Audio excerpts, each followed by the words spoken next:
Kaitseväe juhataja kindralmajor Riho Terras külastas täna Kevadtormist osavõtvaid ajateenijaid, kaitseväelasi ja kaitseliitlasi. Härra kindral, üle 6000 sõduri Kevadtormil osaleb. Millise mulje need esimesed päevad teile on jätnud? Muljet avaldav. Ei, kõik on muljet on küll, aga ma arvan, et see on rutiin. Me oleme nii palju aastaid seda teinud.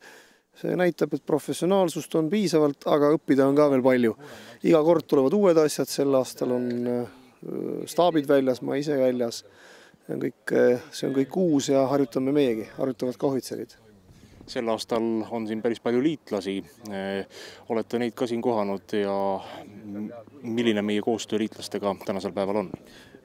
See on vägev, et siin on palju liitlasi. Siin lehvitasime just Prince Harryle, kes helikopteriga minema sõitis, kes meile siin oma liitlassõnumit tõi. Rääkisime Briti sõduritega, Ameerika sõduritega, kõik on väga rahul, kõik on valmis nii-öelda lahinguid pidama. Ma saan aru, et on olnud ka esimesed kontaktid juba meie sõduritega. See näitab, et Eesti on väärtuslik liitlane, kui liitlased tahavad meiega koos ka treenida meie oma kodus. Riho Terras tänab kõiki neid kohalikke inimesi, kes teevad kaitseväega koostööd ning on lubanud suurõppusest osavõtjad oma maadele.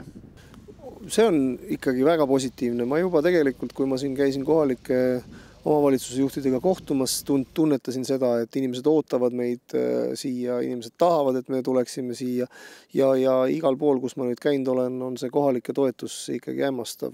Ma loodan, et see ka jääb nii, ma loodan, et me suudame olla viisakad ja korralikud, koristada enda järgi ära ja parandada, kui midagi katki teeme, et kohalike toetus on sellistele õppustele väga, väga oluline. No viimaks Kevadtorm on lahingutega nüüd jõudnud sellesse etappi, kus meid pannakse proovile. Veel kord, millises seisus Kevadtorm hetkel on? Kuidas teile tundub? Kas meie võidame? No, ega see siin nüüd päris võistlus ei ole ja eks see eesmärk on see, et see pataljon, kes meil eelmise aasta juulis hakati komplekteerima ajateenijatest, et see pataljon saaks sertifitseeritud, et see ei ole võistlus, vaid et me peame katsetama kõiki erinevaid lahinguliike ja andma kõigile ajateenijatele võimalusega nii-öelda käsi valgeks saada.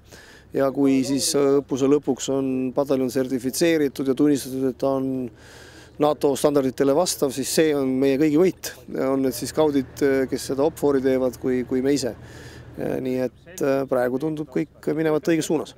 Teil on siin lõunapaus või? Pigem rohkem hommikusöök veel. Okei. Kasutame nii palju ära süüa, kui jõuame. Ei ole mõtet raisata. Sööge siis hommik ära ja hoidke moraal kõrge ja varsti tulevad lendama ka. Olge tublid.